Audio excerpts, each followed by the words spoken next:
एक कबीर विचार मंच दुनिया की धरती पर एक अद्भुत मंच है। सदगुरु कबीर साहब ने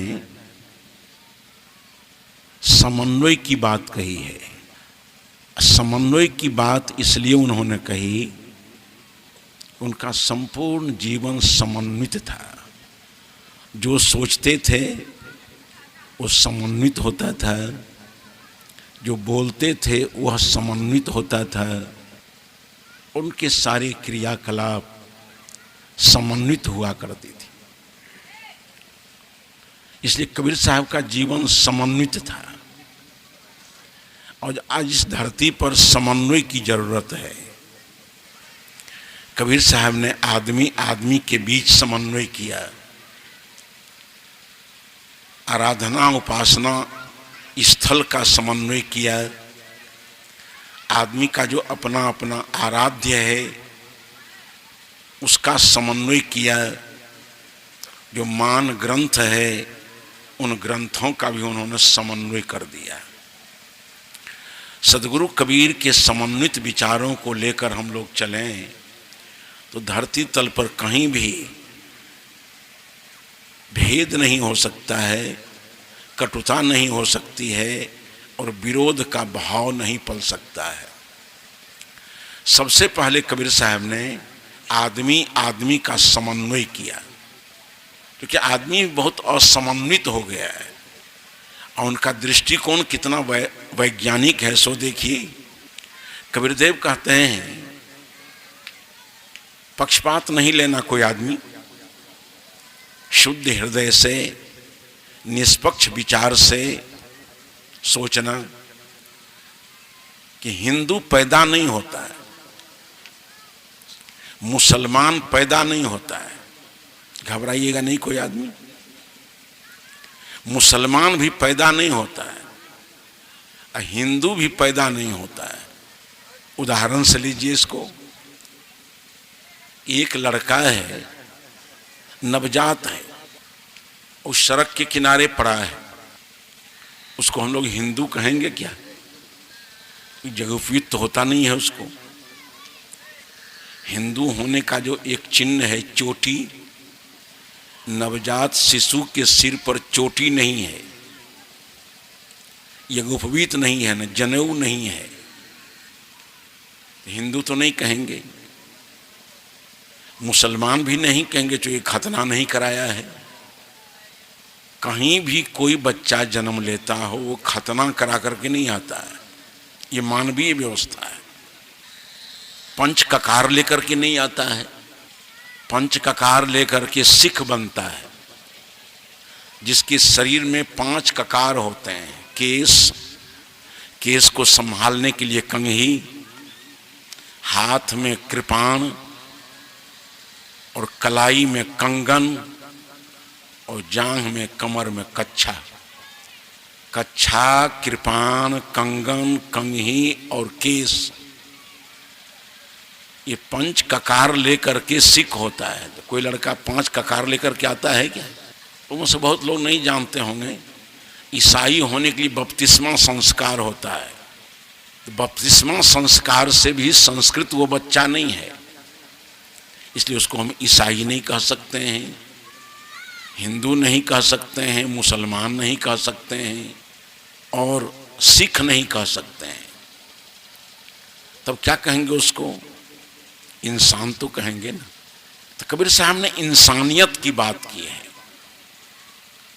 कि न हिंदू जन्म लेता है न मुसलमान जन्म लेता है, जन्म लेता है इंसान और मानवीय व्यवस्था के द्वारा बन जाता है कोई हिंदू कोई मुसलमान। नाम आपने रख दिया दिवाकर प्रभाकर, तुम हिंदू हो, तुम्हारा नाम ऐसा है। हमारे मुसलमान भाई ने भी नाम रख दिया तफज्जुल। अब नाम बदल दिया, पढ़ा लिखा तो हिंदू ने लिखना शुरू किया बाईं ओर से, बाईं तरफ से हिंदू लिखते लिखते दाईं ओर जाता है। तो मुसलमान ने कहा कि अगर तुम बाईं तरफ से लिखते हो तो हम दाईं तरफ से लिखेंगे। ओम भूर्भुवः तत्सवितुर्वरेण्यं भर्गो देवस्य धीमहि धियो जो न प्रचोदयात्। हिंदुओं ने सूर्य को अपनाया तो हमारे मुसलमान भाई ने चंद्रमा को अपना लिया। हिंदुओं ने पूरब दिशा को चुना, पूरब दिशा हरि को बासा। मुसलमान भाई ने कहा कि पश्चिम अल्लाह मुकामा। ये सब आपकी व्यवस्था है।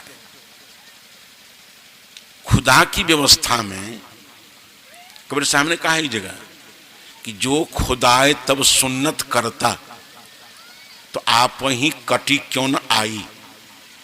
कितना सजीव तर्क है ये। जो खुदाए तब सुन्नत करता आप वहीं कटी क्यों न आई। और खुदा ने ये वर्गीकरण नहीं किया जो तुम लोग वर्गीकरण करके धरती पर रक्तपात क्यों करते हो। इस सारी मानवीय व्यवस्था पर कबीर साहब ने दृष्टि डालकर इस व्यवस्था को अलग करके कहा न कोई हिंदू है न कोई मुसलमान है, सब के सब फकत इंसान है। अब इंसान हो, सब इंसान से इंसान प्यार करके चलो। हिंदू को छोड़ दो, मुसलमान को छोड़ दो, समझो कि हम लोग सब के सब इंसान हैं। कबीरदेव ने दो बातें कही कि दो तरह की मान्यताएं बनाओ। शरीर दृष्टि से हम लोग सब के सब इंसान हैं और अध्यात्म दृष्टि से हम सब के सब जीव हैं, सोल हैं, रूह हैं। सूक्ष्म अस्तित्व हमारा रूह है, क्योंकि बाहर में शरीर है, भीतर में रूह है, और तभी दोनों के संयोग से जीवन चल रहा है। जिसको आप लोग रूह कहते हो उसे कोई सोल कहता है, उसे कोई आत्मा कहता है। अब जो हमारा उपास्य है, हिंदू कहता है कि हमारा राम है, मुसलमान भाई कहते हैं कि हमारा खुदा है, शैव कहता है कि हमारा शिव है, और शाक्त कहता है कि हमारी शक्ति है। चार संप्रदाय के लोग धरती पर बहुत प्रचंड हैं। शिव को मानने वाले शैव, शक्ति को मानने वाला शाक्त, खुदा को मानने वाला मुसलमान, राम को मानने वाला हिंदू। ये चारों का समन्वय कबीर साहब ने कर दिया कि राम खुदाए, शक्ति शिव एके। आपस में तुम लोग लड़ो ना। जिसको तुम राम कहते हो वही शक्ति खुदा है, जिसको तुम शक्ति कहते हो, जिसको तुम शिव कहते हो, एक ही तत्व के अलग अलग नाम है। जैसे कल्पना कीजिए आप लोग, 3-4 प्यासा हुआ आदमी कहीं चला गया जो भिन्न भिन्न भाषाओं को जानता था। पानी देने वाले से कहा, जो अंग्रेजी जानता था वो कहा गिव मी सम वाटर। जो संस्कृत जानता था उसने कहा कि मह्यं जलं देहि, मेरे लिए जल दे दो। मुसलमान भाई बहन से कोई सदस्य था, उसने कहा कि भाईजान एक बदना आब दे दो। अब आप विचार करो, किसी ने कहा आब और किसी ने कहा वाटर, किसी ने कहा जल। तत्व क्या है? तत्व एक ही है, प्यास मिटाने के लिए, जिसको हम लोग पानी कहते हैं, पेय तत्व है वो। आप चाहे उसको वाटर कह करके पुकारो, चाहे जल कह करके पुकारो, या वाटर कह करके पुकारो, आब कह करके पुकारो, एक ही तत्व के जैसे अलग अलग नाम है। उसी तरह से जो हमारा आराध्य है, हम राम कह करके जपें, खुदा कह करके जपें, शिव कह करके जपें, शक्ति कह करके जपें। कबीर साहब ने चारों का समन्वय कर दिया कि आपस में लड़ो झगड़ो नहीं। राम खुदा शक्ति शिव एक ही। अच्छा एक बात कहो, ये चारों शक्ति अलग अलग है तो चारों का कानून अलग अलग होना चाहिए कि नहीं? क्या अलग अलग कानून है? चारों मिलकर के समाज को क्या व्यवस्था दे रहे हैं? सबको हम लोग सर्वेश्वर कहते हैं। जहां का मालिक खुदा, संसार का मालिक भगवान या राम, तो दो मालिक एक राज्य में हो सकता है क्या? कल्पना करो, एक राज्य में दो शासक होगा जी। हमारे यहाँ कहीं मंत्री हो जाते हैं नेता लोग, तो समय समय से उसका इलेक्शन हो जाता है कि नहीं? जो राजनीति से संबंध रखने वाले लोग होते हैं, देखते हैं कि राज्य में हो या केंद्र में हो, विरोधी पक्ष के लोग अपना संगठन बना लेते हैं और तब सत्ता पर धावा बोल देते हैं कि विश्वास मत प्राप्त कर लो, तुम अल्पमत में हो, चुनाव हो जाता है। अब विरोधी पक्ष के लोग अपनी वरीयता कायम करके सत्ता पक्ष पर हावी हो जाता है, इलेक्शन हो जाता है। उसी तरह से राम और खुदा अलग अलग होते तो आज तक इलेक्शन हो गया होता। ये राम खुदा के बीच इलेक्शन नहीं होता है। एक दिन एक ये तजिया चलाते हैं ना हम लोग, तजिया लेकर के जा रहा था आदमी, सड़क से दल गुजर रहा था हुसेल हुसेल करते, तो सड़क के बगल में एक पीपल का पेड़ था, उसकी डाल फैल करके सड़क पर चली गई थी। तजिया वाले मुसलमान भाइयों ने कहा कि हम रास्ता छोड़ नहीं सकते हैं, तजिया को झुका भी नहीं सकते हैं, तजिया को हम झुका नहीं सकते हैं, झुकेगा नहीं है, हमारी मर्यादा है। और सड़क छोड़ करके हम खेत होकर के भी नहीं जाएंगे, इस पीपल की डाल को काटेंगे आज। तो हिंदुओं ने कहा कि पीपल की डाल हम लोगों के रहते कट जाएगी तो हम लोग गर्दन कटा लेंगे, डाल को झुकने नहीं देंगे, कटने नहीं देंगे। अब आपस में दोनों तन गया, तजिया वाला पीपल वाला दोनों आपस में टकराव कर गया। उसी में समय सदगुरु कबीर साहब चले जा रहे थे। सब जगह कबीर साहब ने समस्या का समाधान किया है, आपस में लड़ो ना।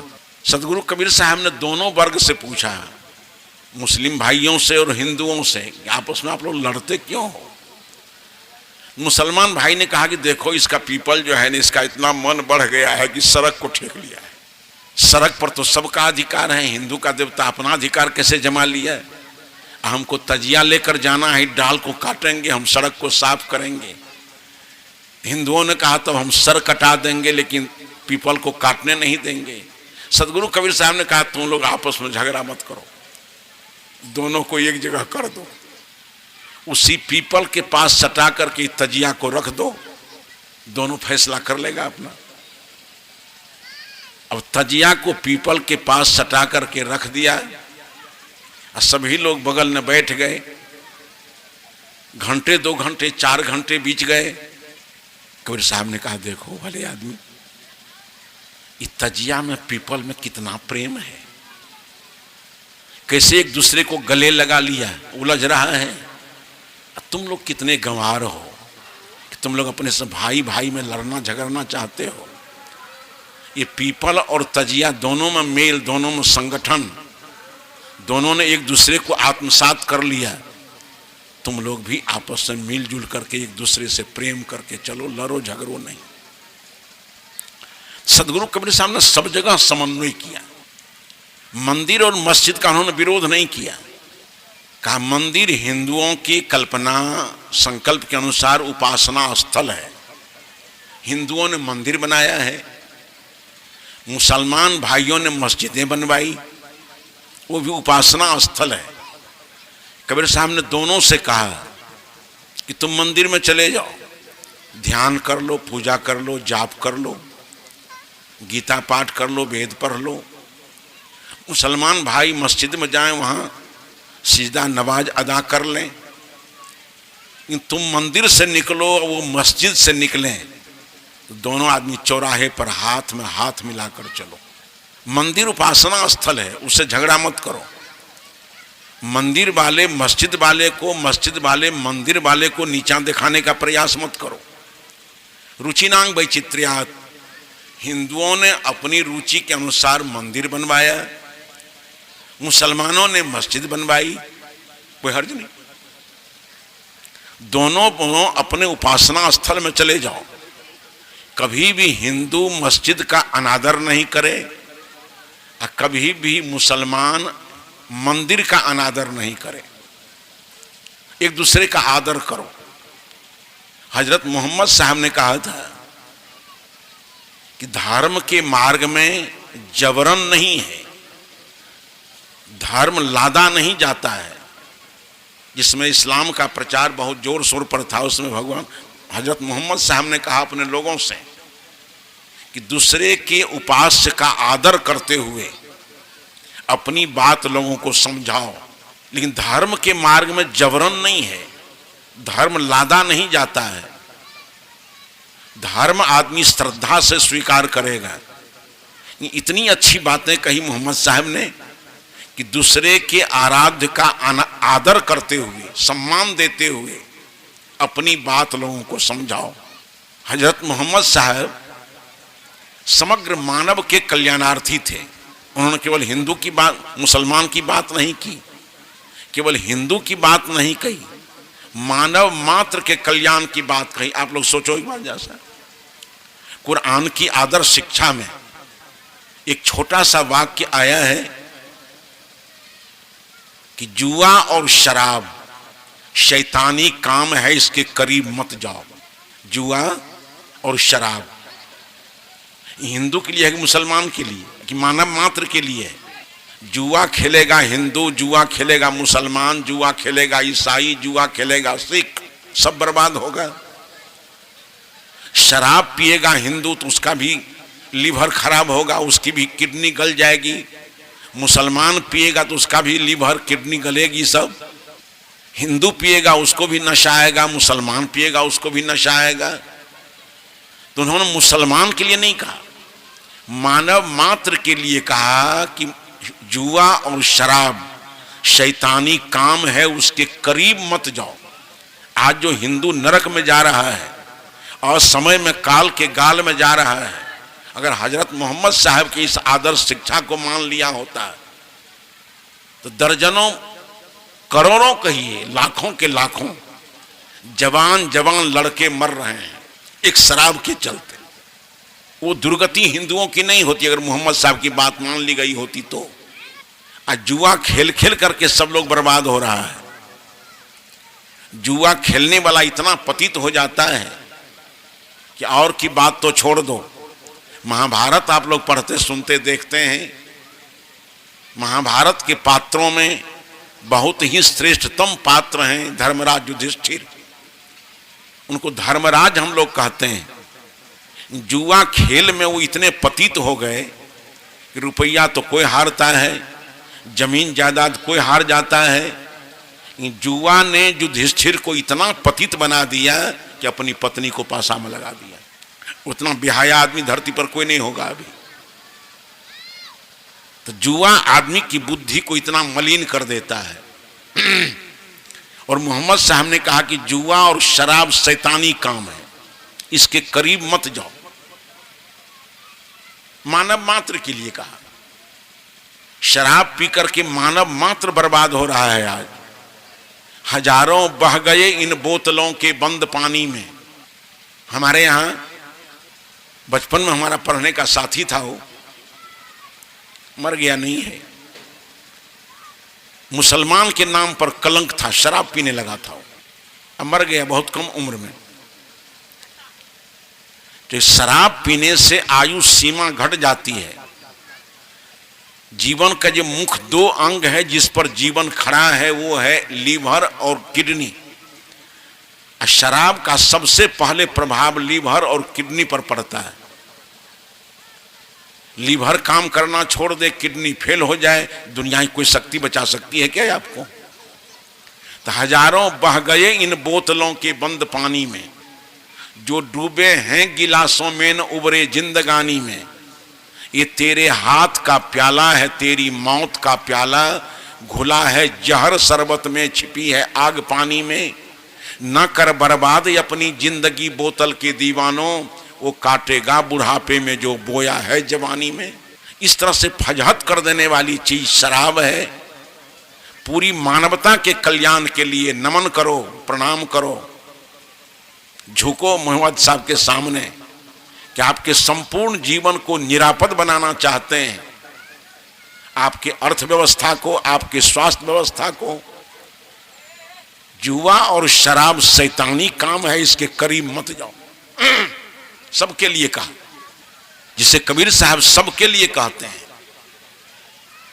कभी हिंदू के लिए नहीं कहा, कभी मुसलमान के लिए नहीं कहा, मानव मात्र के लिए कहा। उसी तरह से मोहम्मद साहब भी पूरे मानव के लिए कहते हैं कि जुआ और शराब शैतानी काम है, इसके करीब मत जाओ। हिंसात्मक दृष्टि से भी परहेजगारी के इतने शब्द हैं कुरान के अंदर, परहेजगारी के सारे शब्दों को निकाल करके अलग किया जाए तो एक अच्छी पुस्तक बन सकती है। नाहक कत्ल मत करो, नाहक कत्ल मत करो। हम लोग कत्ल किए चले जा रहे हैं, गौ का कत्ल करते हैं, भेड़ बकरे का कत्ल करते हैं। बेवकूफ़ी दोनों तरफ है, चाहे हिंदू लोग बलिदान करता हो, चाहे कुर्बानी देते हो, वहाँ भी नियम है। इस्लाम के मार्ग में प्रिय से प्रिय वस्तुओं का दान। इस्माइल साहब और इब्राहिम साहब दोनों के बीच की कहानी को आप लोग जानते हैं कि खुदा के मार्ग में, इस्लाम के मार्ग में तुम क्या दान दे सकते हो? तो कहा प्रिय से वस्तु तो औलाद है, औलाद दे देंगे हम। तो आत्म बलिदान था। आज सबसे प्रिय बकरी है क्या है?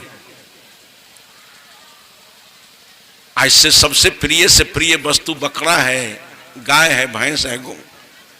प्रिय तो नहीं है। या आपने अपने जीवहा की व्यवस्था के लिए कर लिया।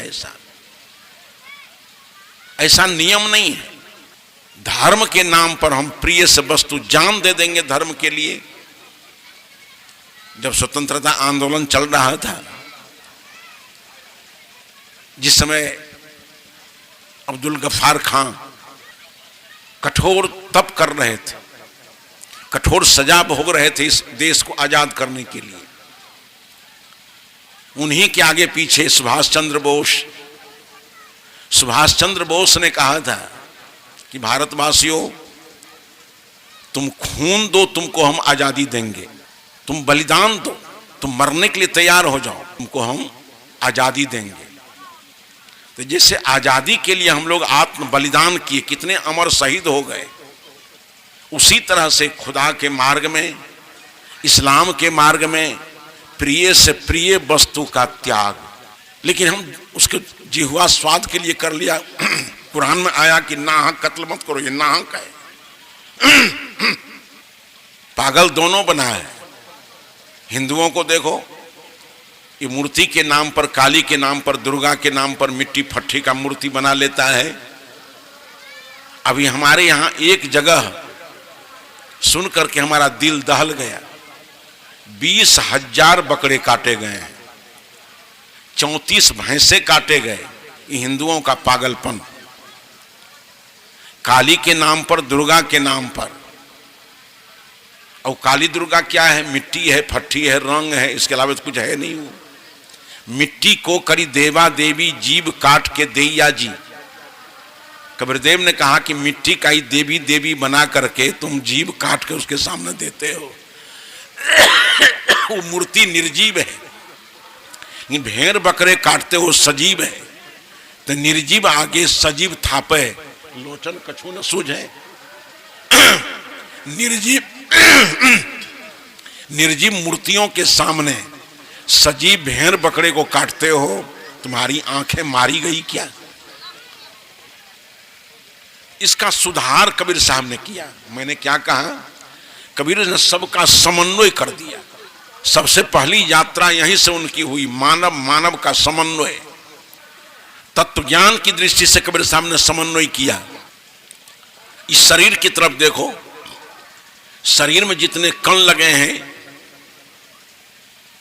शरीर अलग अलग है, तत्व एक ही है।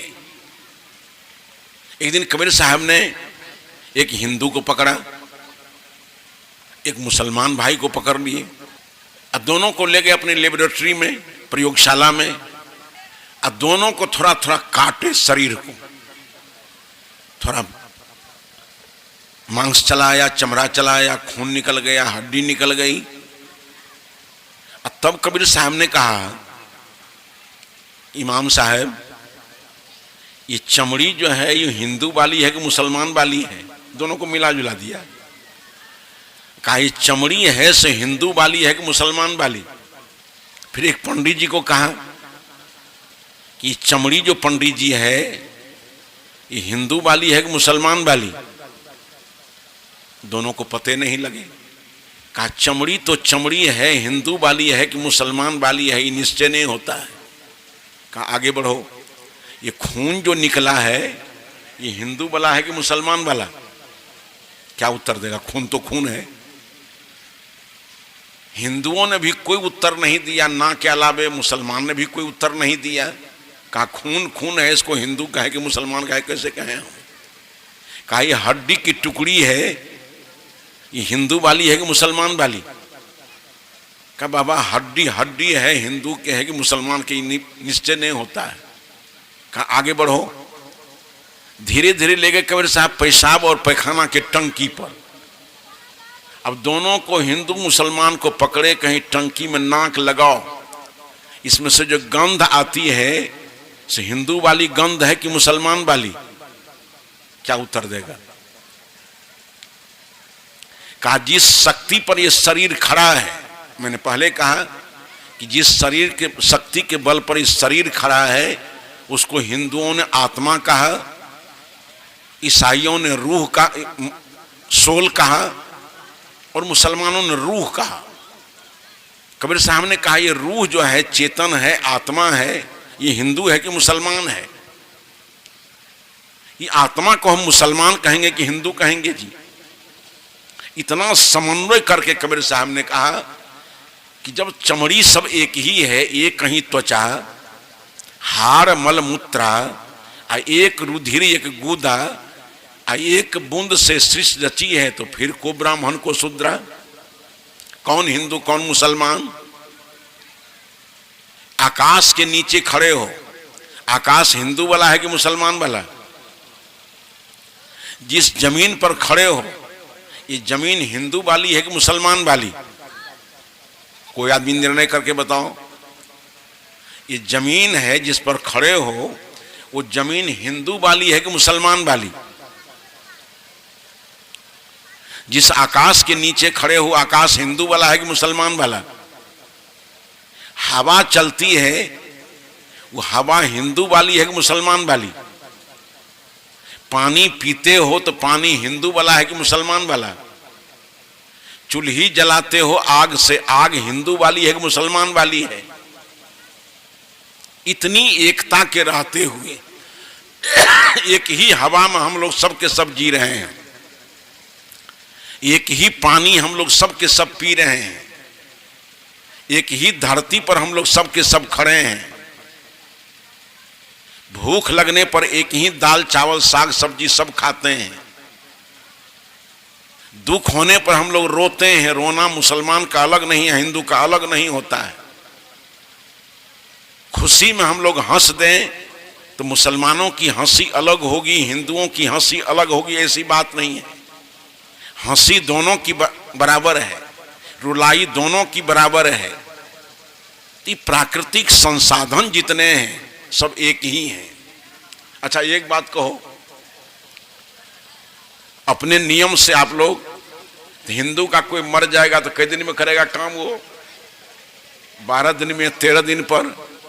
अब मुसलमान का मर जाएगा तब कई दिन में करेगा? 40 दिन पर। तो मरने के बाद आप 13 दिन पर करो, वो 40 दिन पर करें। जन्म कई दिन पर लेगा? जन्म मुसलमान भाइयों के यहां बच्चे कई महीने में जन्म लेते हैं? 40 महीने में कि 9 महीने कुछ दिन में? जन्म देखो तो जितने दिन लगते हैं हिंदुओं के बच्चों को जन्म लेने में 9 महीने कुछ दिन, वही 9 महीने कुछ दिन मुसलमानों के यहां भी पैदाइश होने में। ये सारी व्यवस्थाएं प्राकृतिक हैं। लड़ने झगड़ने के लिए तमाम हम रेखाएं खींच चुके हैं, अब उसी में उपद्रव करते रहते हैं। इसलिए कबीर साहब ने इस सब का समन्वय किया कि हम लोग शरीर दृष्टि से सब के सब इंसान हैं। सब आपस में प्रेम से जियो, एक दूसरे का सहयोग करो। दर्द दिल के वास्ते पैदा किया इंसान को, वरना तायत के लिए करोड़ों बयां कुछ कम न थे। खुदा के दरबार में उनकी इबादत करने के लिए फरिश्तों की कमी नहीं थी। फिर खुदा ने इंसान को क्यों बनाया? इंसान को बनाया इंसान के दुख दर्द को समझने के लिए। आज इंसान के दुख दर्द का कारण बना हुआ है। आज इंसान के चलते रोता है। आज इंसान का शोषण करता है, दोहन करता है, उत्पीड़न करता है, मिलावटबाजी करता है, धोखेबाजी करता है,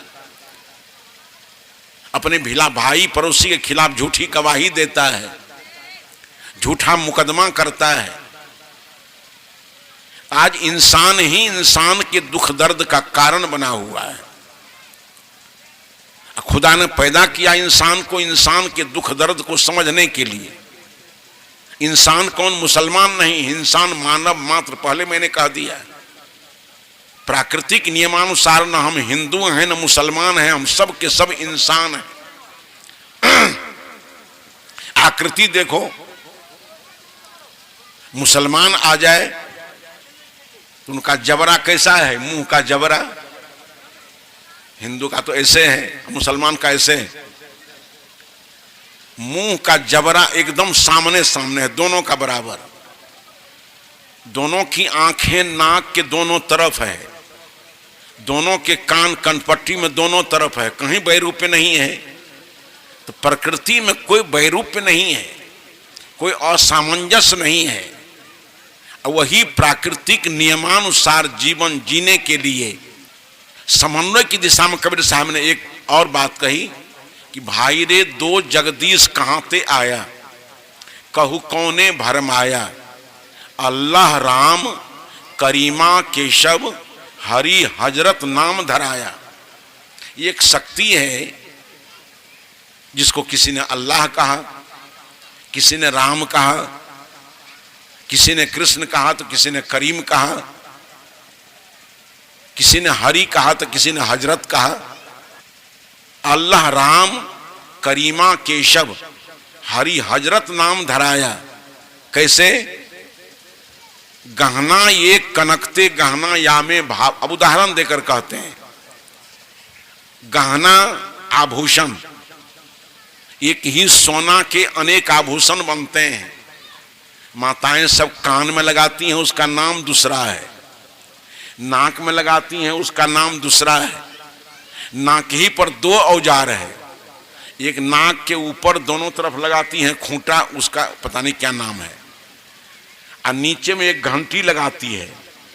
इस सब का अलग अलग नाम है। अंगुली में लगाती हैं, उसका नाम अलग है। कलाई में लगाती है, उसका नाम अलग है। पैर में लगाती है, उसका नाम अलग है। तो गहना एक कनकते गहना। समझिएगा जरा बात को। कबीर साहब की पैनी दृष्टि को देखिए कि कैसे समाज में वो सामंजस्य लाना चाहते हैं, समन्वय लाना चाहते हैं, आपस में प्रेम पूर्वक जीने की सीख देना चाहते हैं। गहना एक कनकते गहना या में भावन दूजा। एक ही सोना के अनेक आभूषण बने, अलग अलग उसके नाम रखे गए। कान में रहने से अलग नाम है, नाक में रहने से अलग नाम है, गला में रहने से अलग नाम है। और सबको मिला करके सोनार के यहाँ उसको गर्म करके पीट दो तो सोना के सोना रहेगा ना जी। मूल रूप जो उसका सोना एक ही है। कबीर साहब कहते हैं कि गहना एक कनकते गहना या में भावन दूजा, कहन सुनन को दुई कड़ी थापे, एक नमाज एक पूजा। तुम नमाज अदा करते हो, ये पूजा करता है, झंझट करने की कौन जरूरत है भाई? तुम अपने नियम के अनुसार पूजा पाठ कर लो, अपने अनुसार सिजदा नमाज अदा कर दें। लेकिन दोनों ये विधि पूरी करने के बाद बाहर निकलो। दोनों भाई भाई तरह रहते काहे नहीं हो? दोनों में दिल मिलाकर क्यों नहीं चलते हो? हाथ में हाथ मिलाकर क्यों नहीं चलते हो? मंदिर मस्जिद केवल उपासना स्थल है, झगड़ने के लिए नहीं है। वो मंदिर वाला मस्जिद वाला से, मस्जिद वाला मंदिर वाला से कटुता नहीं करे, विरोध पैदा नहीं करे। हम कहते हैं कि मंदिर नहीं रह जाए तो क्या बिगड़ जाएगा, मस्जिदें नहीं रह जाए तो क्या बिगड़ जाएगा। इन हिंदू मुसलमान के बीच प्रेम नहीं रहेगा तब बिगड़ जाएगा। दोनों में लगाव सद्भाव नहीं होगा तब रक्तपात होगा। इसलिए मंदिर मस्जिद केवल उपासना स्थल है, लड़ने भिड़ने की जगह नहीं है। मंदिर भी रहे मस्जिद भी रहे, उसका उपयोग सही ढंग से हो। आप वेद पढ़ते हो, कोई किताब पढ़ता है, कबीर साहब ने कहा दोनों पवित्र हैं, दोनों धर्म ग्रंथ है। वेद किताब कहो कि मैं झूठा, झूठा जो न विचारे। वेद और किताब झूठे नहीं हैं। आज किताब की बातों को मानकर चले तो धरती तल पर कोई उपद्रव नहीं रहेगा। आज जो तराम देख रहे हो रोज अखबार में हो रहा है, बलात्कार हो रहा है, ये मानवता के नाम पर कितना बड़ा कलंक है। ये बलात्कार की इतनी घटनाएं घट रही हैं रोज अखबार में। अगर हजरत मोहम्मद साहब की एक बात मान ली गई होती कुरान की आदर्श शिक्षा में कि औरत पराये मर्दों से, मर्द पराई औरतों से, अभिप्राय है हजरत मोहम्मद का कि जिस निगाह से पत्नी को देखते हो उस निगाह से दूसरी स्त्री को मत देख। जिस निगाह से अपना पति को देखती हो उस निगाह से दूसरे पुरुष को मत देखो। जिस निगाह से अपनी पत्नी को देखते हो उस निगाह से दूसरी स्त्री को देखो तो उस आंख में तेजाब रख लो। कुरान की आदर्श शिक्षा में आया कि औरत पराये मर्दों से, अब मर्द पराई औरतों से निगाहें बचाकर रखें। इतना बड़ा अनुशासन कुरान के अंदर है। अगर ये बातें मान ली गई होती तो भारतवर्ष में बलात्कार की घटनाएं नहीं घटती। हजरत मोहम्मद को नहीं मानने के कारण अमानवीय प्रक्रिया चल रही है। यहाँ औरत पराये मर्दों से, मर्द पराई औरतों से निगाहें बचाकर रखें। इतना ही नहीं, अपने अपने शर्मगाहों की रक्षा करें। शर्मगाह कहते हैं गुप्त इंद्रियों को। भाई लोग अपने स्तर से, अब बहनें अपने स्तर से अपने अपनी गुप्त इंद्रियों पर नियंत्रण रखें। इतना बड़ा अनुशासन चारित्रिक निर्माण के लिए। समाज के साथ हम जिए कैसे, एक दूसरे के दुख दर्द को समझें कैसे। मोहम्मद साहब ने कहा कि मेरे लोगों, तुम दस्तर खाने में जाते हो, भोजनालय में जाते हो और उठाते हो लुकमा, जिसको हिंदू लोग कहते हैं कौर ग्रास। तुम लुकमा उठाते हो, कौर उठाते हो, ग्रास उठाते हो, तो अपने पड़ोसी की तरफ देखना। पड़ोसी के घर में अगर चूल्हा नहीं जला है तो तुम्हारा लुकमा हराम है, खिला करके खाओ। पड़ोसी की भी हिफाजत करो, पड़ोसी के दुख दर्द को भी समझो। उसको रुला करके तुम हंसो नहीं, ये इंसानियत नहीं है। हंसा करके हंसो। पूरे मानव समाज को एक व्यवस्था देने के लिए बहुत सारे ऐसे नियम दिए। तो कबीरदेव ने कहा कि वेद किताब कहो कि मैं झूठा।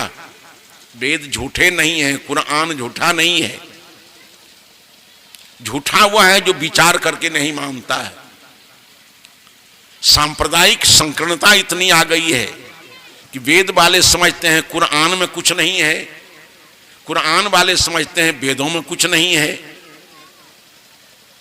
लेकिन इस सांप्रदायिक पर्दा आंखों पर से हटा करके वेद को देखो तो सही जीवन जीने के लिए बहुत सी प्रेरणाप्रद बातें वेदों में हैं जो मुसलमान भाइयों को स्वीकार करनी चाहिए। कुरान में ऐसी ऐसी बातें हैं जो हिंदू कम से कम मान कर चले तो हिंदू आज बर्बाद होने से बच जाएगा। आज जो अनाचार कदाचार व्यभिचार का अंबार लगा हुआ है, तो सदगुरु कबीर ने वेद का, किताब का, खुदा का, राम का, हिंदू का, मुसलमान का, सबका समन्वय कर दिया। कबीर साहब समन्वयवादी थे। कबीर साहब के समन्वयवादी सिद्धांत मान करके ही धरती तल पर अमन चैन आ सकता है। परस्पर हम लोग प्रेम से जी सकते हैं, दूसरे के दिल में दिल मिलाकर चल सकते हैं। कबीरदेव ने कहा कि जब लगी दिल पर दिल नहीं तब लगी सब सुख नाही। जब तक हम एक दूसरे के दिल पर दिल देकर नहीं चलते हैं तो फिर धर्म कहाँ है, दीन कहाँ है। हम दूसरे के दिल पर दिल देकर चलें, इसी का नाम धर्म है। दया धर्म का मूल है, पाप मूल अभिमान। दोनों ने दोनों से त्यागपत्र कर दिया। हिंदू की दया अब मेहर तुर्कन की दोनों घटसों त्यागी। ये हलाल नियम थोड़ा बदल दिया। एक ने कहा कि हम काटते नहीं है, हलाल करते हैं। एक कहा हम झटके से मारते हैं। अरे चाहे हलाल करो चाहे झटका करो, बेचारा तो गया वृंदावन बिहारी लाल की जय हुआ उसका। ये सारे नियम हम बना लिए हैं। हिंदू की दया मेहर तुर्कन की दोनों घटसों त्यागी। ये हलाल हुए, झटका मारे, आग दोनों घर लागी। आपने दया को छोड़ दिया, उसने रहम को छोड़ दिया। रहम है जिसके दिल अंदर वहीं रहमान रहता है। रहमान तो रहम के प्रतीक है। रहम है जिसके दिल अंदर वहीं रहमान रहता है। जुल्म है जिसके दिल अंदर वहीं शैतान रहता है। सारे लोग रहम दिल बनो। राम राम कह लेते हो लेकिन रहम नहीं करते हो। राम सुमर के रहम करे ना सो कैसे सुख पाएगा। कृष्ण सुमर के कर्म करे ना यूं ही जग से जाएगा। राम रहम का प्रतीक है और रहम ही धर्म है। धर्म की जड़ को उखाड़ करके हम लोग फेंक रहे हैं, दया को छोड़ रहे हैं, रहम को छोड़ रहे हैं। एक दिन एक में आदमी खेत में करेले की फसल लगाई, करेला सब और नहर का पानी खुल गया, उसकी जमीन में नहर का पानी प्रवेश करने लगा। तो किसी ने जाकर के कहा तुम्हारी फसल तो बर्बाद हो रही है। कहा क्या हुआ? कहा नहर का पानी करेला के खेत में प्रवेश कर रहा है। कहा कि हम सूखने देंगे। कहा क्या करोगे? कहा करेला की जड़ को उखाड़ करके अलान पर रख देंगे। गया तो काम से बेचारा हुआ। उसी तरह से दया ही छोड़ दिया, रहम छोड़ दिए, फिर धर्म रहा कहां? फिर दीनदार कैसे बनते हो, धार्मिक कैसे बनते हो? धर्म के मूल का त्याग कर दिया। तो मैंने थोड़ी सी चर्चा आपके सामने इस सत्र में की कि कबीर साहब समन्वयवादी संत थे। सबका समन्वय कर दिया है, किसी का खंडन नहीं किया। हो खंडन किया गलत काम का, कुर्बानी का खंडन किया, बलिदान का खंडन किया। मूर्खों हिंदुओं को अंधा कहा कि निर्जीव आगे सरजीव थापे लोचन कछु न सूझे। जिस मूर्ति के सामने जीवों को काट रहे हो वो निर्जीव है। तुम्हारी मूर्ति को न सुख है न दुख है। ये कड़ाके की ठंड में उसको शीतलहरी पकड़ेगी नहीं। भादो महीने की बरसात में रख दो उसको सर्दी जुकाम होगा नहीं। जेठ महीने की धूप में रख दो तो उसको लू नहीं लगेगा, क्योंकि निर्जीव है वो। भेड़ बकरे जो काटते हो रे अंधे आदमी, वो तो चिल्लाता है, उसमें चेतन है, उसमें रूह है, आत्मा है। तो निर्जीव के आसाने सचिव को काटते हो, तुम्हारी आंखें मारी गई क्या? सबको बराबर ढंग से कबीर साहब ने समझाया कि संतो राह दोनों हम दीठा। हिंदू व्रत एकादशी साधे, संतो राह दोनों हम दीठा। संतो राह दोनों हम दीठा। हिंदू क्या करता है? हिंदू व्रत एकादशी साधे, दूध खाता है, सिंघारा का हलवा खाता है। हिंदू व्रत एकादशी साधे, दूध सिंघारा सेती। एकादशी के दूसरे दिन पारण करे सगौती। सगौती कहते हैं मांस को। हिंदुओं का जाहिलपन देखिए कि हिंदू व्रत एकादशी साधे, दूध सिंघारा सेती। अन्न को त्यागे मन नहीं हटके, अब पारण करे सगौती। तुरुक रोजा निवाज गुजारे, अब बिस्मिल बांग पुकारे। मुसलमान भाई रोजा रखते हैं, तुरुक रोजा निवाज गुजारे, बिस्मिल मांग पुकारे। इनको बिहिस्त कहां से हो वो जो सांझ ही मुर्गी मारे। नाहक कत्ल मत करो। इतना कम से कम समझो कि खुदा का रहम चाहते हो तो खुदा के बंदों पर कम से कम रहम किए जा। यदि चाहते हो खुदा का रहम तो हर जानदार पर रहम करो। सभी खुदा के बच्चे हैं, सभी खुदा के बंदे हैं। इसलिए कबीर साहब ने दोनों को एक साथ समझाने का प्रयास किया, चूंकि भूलें दोनों की तरफ आई हैं। हिंदू की दया में हर तुरकन की दोनों घट सो त्यागी, ये हलाल वे झटका मारे आग दोनों घर लागी। कहीं कबीर ये दोनों भूले राम ही किन्हू न पाया, ये खस्सी वो गाय कटावे बाद ही जन्म गमाया। इस तरह से आपके सामाजिक जीवन पर, आपके व्रत त्योहार के धरातल पर, आपके आराधना उपासना की पद्धति पर कबीर साहब ने एक दृष्टि डाली और सबको सही सही कर्म का ज्ञान दिया, व्यवहार का ज्ञान दिया, आराध्य आराधक का ज्ञान दिया, उपासना नमाज का संदेश दिया। सब में समन्वय कर दिया उन्होंने। छोटी छोटी बातों को लेकर के हम उलझते रहते हैं।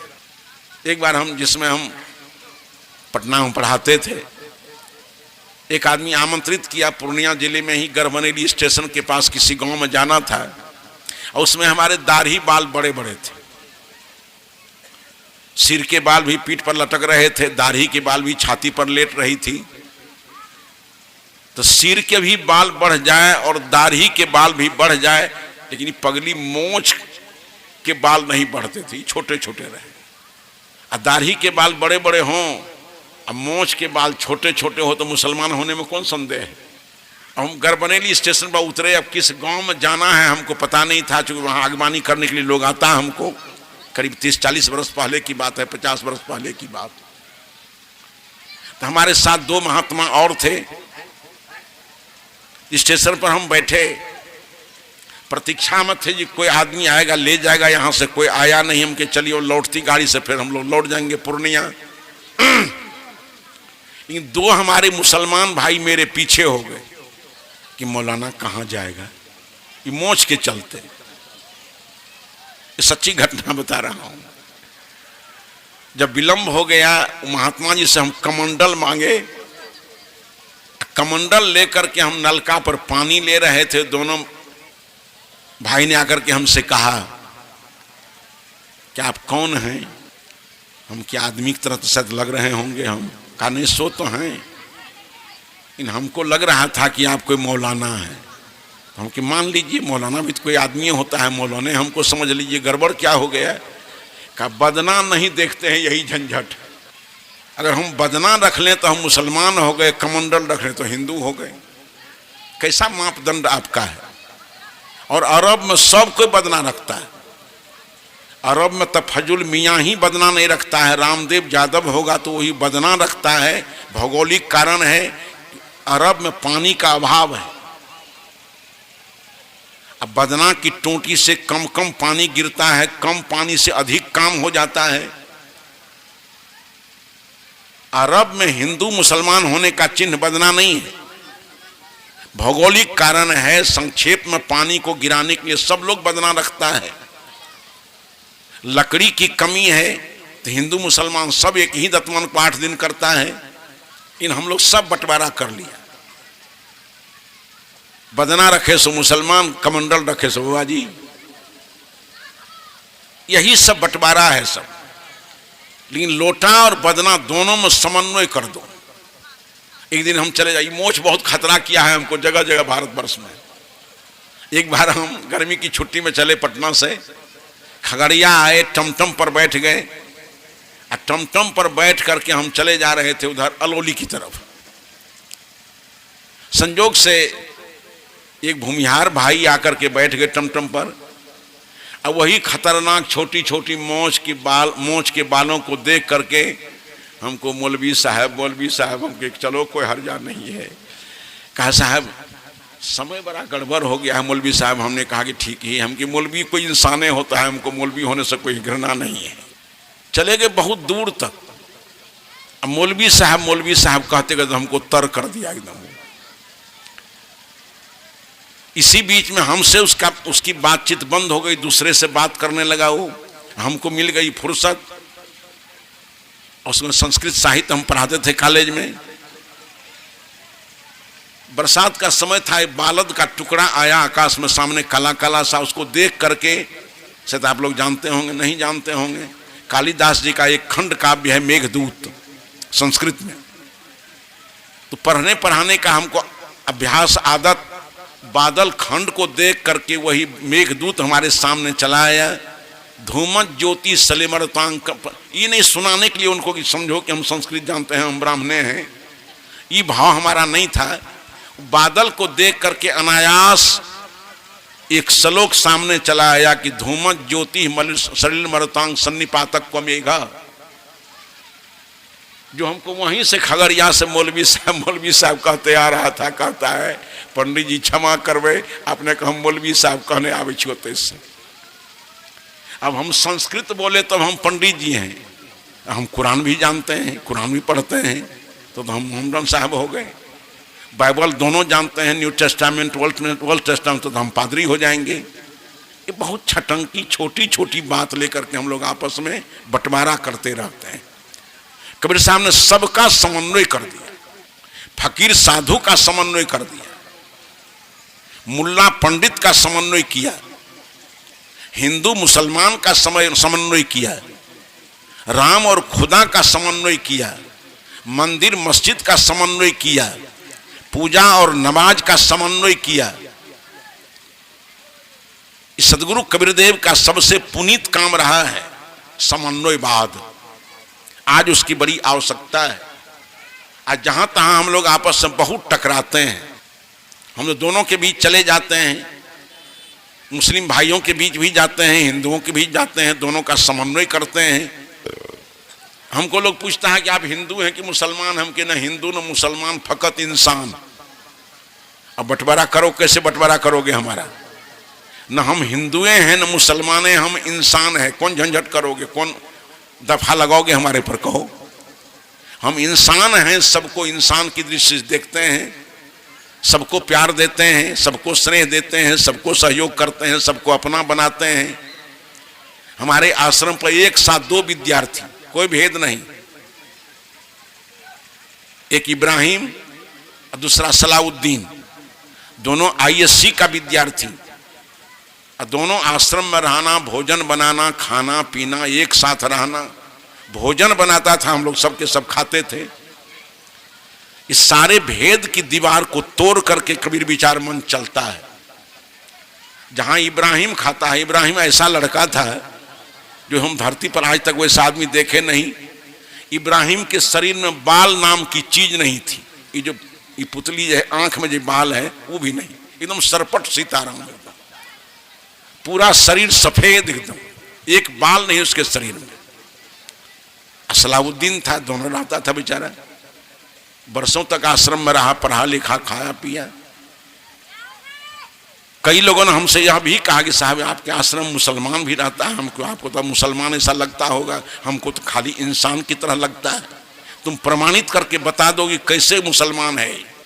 आकार प्रकार सब सामने रख करके हमको मुसलमान आप कहते किसको, इधर किधर से कहते हो? हमको इंसान की तरह लगता है। तो हम इंसान हैं, इंसान को इंसानियत की दृष्टि से देखें, एक दूसरे को प्यार दें, स्नेह दें, जो धर्म है। लगाव सद्भाव ही धर्म है, विरोध कभी धर्म नहीं है, दुराव टकराव कभी धर्म नहीं है, न हिंदू के लिए न मुसलमान के लिए। परस्पर हम लोग सब प्रेम से जिए, नैतिकता का जीवन जिए, नेक पाक जीवन जिए। आहार विहार पर तो आप लोग अस्थिर से विचार करेंगे। आहार विहार शुद्ध चाहिए। मुसलमान में ही सब कोई मांस मछली खाता है, सो बात नहीं है। अब्दुल गफ्फार खान, जिसको सीमांत गांधी भी कहते थे, जिसमें भारत में गौ मांस एक आंदोलन चल गया था, उस समय तमाम लोगों ने अपना अपना प्रतिवेदन दिया। अब्दुल गफ्फार खान, उनकी जीवनी हमारे पास है। अब्दुल गफ्फार खान ने कहा कि 4 पीढ़ी का स्मरण हमको है, हमारे माता पिताजी, हमारे माता पिता के माता पिताजी, मैं और हमारे बच्चे, ये 4 पीढ़ी से हमारे परिवार में मांसाहार नहीं है।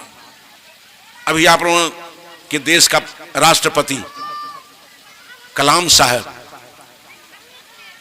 कबीर के सिद्धांत के अनुसार राम खुदाए शक्ति शिव एके, अवेद कितेब कहो कि मैं झूठा।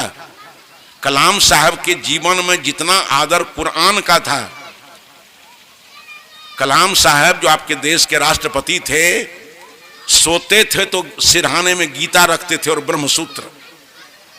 कलाम साहब उपनिषद और गीता को सिरहाने में लेकर के सोते थे, नियम से उसका पाठ करते थे। शाकाहारी जीवन उनका। इसलिए जहां जहां स्वच्छ विचार जाता है, वहां के सारे लोगों का खान पान एक हो जाता है, विचार व्यवहार एक हो जाता है, रहन सहन एक हो जाता है। वो केवल इंसान रह जाता है, न हिंदू रहता है न मुसलमान रहता है। इस सत्र में मैंने आज थोड़ा निवेदन आपके सामने किया कि सदगुरु कबीर विचार मंच होने के नाते कबीर साहब के क्या थे, उनके विचार क्या थे। तो कबीर साहब एक महान संत थे, एक आबाल ब्रह्मचारी शुद्ध इंसान थे। उन्होंने इंसानियत की बात की, न हिंदुत्व की, न इस्लामत्व की, न ईसाइयत्व की। हिंदुत्व की बात कबीर साहब ने नहीं की, इस्लामत्व की बात नहीं की, ईसाइयत्व की बात नहीं की। कबीर साहब ने इंसानियत की बात की, मानवता की बात की। और सबसे पहले उन्होंने कहा कि सब कोई धरती पर पहले समन्वित हो जाओ, सामंजस्य लाओ अपने जीवन में, फिर धीरे धीरे जीवन की सूक्ष्म स्थितियों पर विचार करना। व्यवहार से लेकर के परमार्थ तक, धरती से लेकर के स्वर्ग और जन्नत तक की बात करो कि कैसे जन्नत जाओगे, कैसे स्वर्ग जाओगे, जन्नत का रास्ता क्या है, किन कर्मों के द्वारा हम जन्नत जाएंगे, किन कर्मों के द्वारा हम दोजख में चले जाएंगे, किन कर्मों के द्वारा हम स्वर्गगामी बनेंगे, किन कर्मों के द्वारा हम नरकगामी बनेंगे। इस सारे के सारे विषयों पर कबीर साहब ने सूक्ष्मतम दृष्टि डाली। और सबसे पहले उन्होंने समन्वित जीवन जीने का संदेश दिया कि सभी लोग समन्वय में जियो, सभी लोग परस्पर प्रेम में जियो, सभी लोग परस्पर लगाव सद्भाव में जियो, भाईचारे में जियो, एक साथ बैठो, एक साथ उठो, एक साथ दूसरे की हृदय की स्थिति को समझने का प्रयास करो। ये मानवता की बात, इंसानियत की बात कबीर साहब ने की। उनका जीवन समन्वित था, इसलिए जो कुछ भी सोचा वो समन्वय, जो कुछ भी कहा वो समन्वित, और जो कुछ भी किया वो समन्वित। कबीर साहब एक समन्वयवादी संत थे। उन्हीं के समन्वयवाद पर अभी थोड़ी चर्चा मैंने आप तमाम भाई बहनों के सामने की। आप सभी लोग बड़े प्यार से शांतिपूर्वक मेरी बातों को सुनने का प्रयास किया। बहुत बहुत धन्यवाद आप लोगों के लिए। आप सभी लोगों का जीवन मंगलमय हो, आप सभी लोगों का जीवन प्रेममय हो, आपका सभी लोगों का जीवन नेक और पाक हो, आप सभी लोगों का जीवन महान हो। बस इन्हीं शुभ संकल्पों के साथ, इन्हीं शुभकामनाओं के साथ इस सत्र में अपनी बातों को विराम दे रहा हूँ।